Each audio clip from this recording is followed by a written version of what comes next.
जीवन जीना एक कला है और इस कला को सीखना होता है। तो आइए माँ नीता जी से जीवन जीने की कला सीखते हैं। बहुत सुंदर प्रश्न है आपका। जीवन जीने की कला, ये एक ईश्वर ने तो हमें दी थी, पर शायद हम लोग भूल गए, उस राह पे चलना भूल गए जिस पर उसने हमें खड़ा किया था, जिस पे हमारे माँ बाप, हमारे पिताश्री, हमारी माताश्री, हमारे बुजुर्ग लोग, हमारे गुरु, जिन्होंने हमें शिक्षाएं दी थी, जो हमें रास्ता दिखाते थे, जो हमारी संस्कृति को सिखाते थे, वो हम लोग सब भूल गए हैं। इसी वजह से हम लोगों के आगे हर रोज एक ना एक समस्या खड़ी रहती है। सच ये है कि यदि जैसे घर चल रहा है और घर के अंदर में बहुत सारी चीज़ें हैं, आपको पानी चाहिए, बिजली चाहिए, खाना चाहिए, बच्चों बुजुर्गों का रहन सहन चाहिए, अगर हमारे साथ बड़े बुजुर्ग हैं तो वो ध्यान रखें। आप निश्चिंत होकर के अपने कार्य क्षेत्र में जा सकते हैं, संतुष्ट होकर के बिना किसी समस्या के कार्य कर सकते हैं और फिर आकर अपने परिवार में वही छोटी छोटी मूंगफलियां लेके बैठकर खा पी सकते हैं। तो मेरा कहने का तात्पर्य ये है कि जीवन की कला बदल गई है। हम लोग बहुत ज़्यादा कंप्यूटर्स, मोबाइल्स और इन चीज़ों में व्यस्त हो गए हैं। हम जो सच्चे मुच्चे के मोबाइल जैसी मुच्चे की क्रियाएं हमारे साथ थी, उन्हें हम पीछे छोड़ गए, उन्हें हमने समझने की ज़रूरत ही नहीं समझी। इसी वजह से शायद ज्ञान तो हमारा बहुत आ गया, पर शिक्षा अधूरी रह गई। शिक्षा अधूरी रहने की वजह से ही हम जीवन की कला को भूल गए।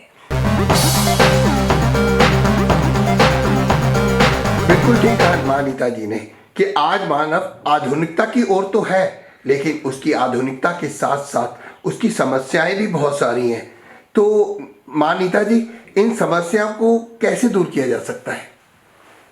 एक संतुलित जीवन, आप अपने समय को इस तरीके से बांट के चले कि आपकी निद्रा भी पूरी हो, आपका घर गृहस्थी का कार्य भी पूरा हो और पूरा समय दे करके ईमानदारी से आप अपनी कार्य क्षेत्र में भी उतर सकें। बेशक कार्य क्षेत्र आपका अपना हो या फिर नौकरी हो, उसको आप 100% तभी दे सकते हैं जब उस समय में आप और कुछ ना सोच के सिर्फ अपने कार्य को सोचें। इसी तरह जब आप घर पे रहें तो सिर्फ घर का सोचें, आपके मोबाइल और दूसरी चीज़ें आपको हिलाए ना, डिस्टर्ब ना करें, तो निश्चित रूप से आप एकाग्र होकर के खुशतमा जीवन बिता सकते हैं, एक अच्छे जीवन की शुरुआत कर सकते हैं। मैं सबसे निवेदन करूंगी कि आइए एक बार आजमा के तो देखिए, एक बार उसको अपने जीवन में लाके तो देखिए संसार आपको कैसे पीछे छोड़ता हुआ नजर आएगा। आपको लगेगा अरे ये तो कोई समस्या ही नहीं थी जिसे हमने समस्या समझा हुआ था। इसलिए मेरा कहना ये है कि कृपया करके अपनी चीज़ों को, अपने जीवन को कैटेगराइज कीजिए, समय को कैटेगराइज कीजिए और अपने जीवन को जब उस तरीके से चलाएंगे तो ना तो आपको मोबाइल चाहिए होंगे, ना आपको कंप्यूटर चाहिए होंगे। आपका अपना बनाया हुआ कंप्यूटर जो ईश्वर ने आपको दिया है, वो सारी चीज़ों को संग्रह करके समय समय पर आपको देता रहेगा। टाइम मैनेजमेंट, माँ नीता जी ने बिल्कुल ठीक कहा कि टाइम मैनेजमेंट ही हमारी समस्याओं का निदान करेगा। तो समस्याओं का समाधान कैसे होगा, कौन करेगा? हर समस्या का समाधान हमें स्वयं करना है, वो भी टाइम मैनेजमेंट के माध्यम से।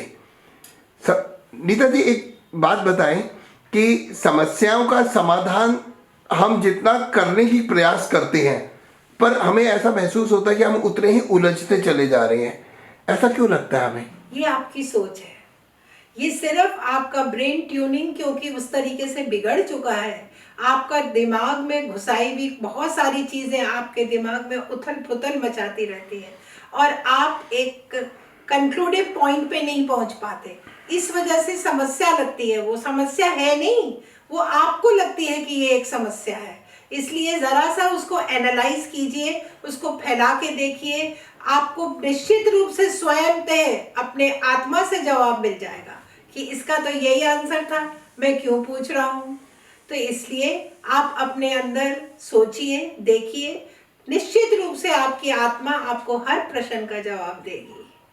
माँ नीता जी ने अपने शब्दों में समस्याओं को निपटाने के लिए, समस्याओं के समाधान के लिए बहुत ही अति उत्तम शब्दों का प्रयोग किया है। उन्होंने सबसे ज़्यादा इम्पोर्टेंस दी है टाइम मैनेजमेंट को। हम हमेशा अपनी समस्या के बारे में ही सोचते रहते हैं, हम लोग कभी भी समस्या के निदान के बारे में नहीं सोचते। अगर आप समस्या के निदान के बारे में सोचेंगे तो निदान मिलेगा, और अगर समस्या के बारे में ही बार बार सोचेंगे तो आप समस्याओं में ही घिरे रहेंगे। तो आइए आप अपने दिन को, समय को इस तरीके से मैनेजमेंट करें कि आपका टाइम जो है अधिक से अधिक उपयोग में और आपके जीवन को सरल बना सके।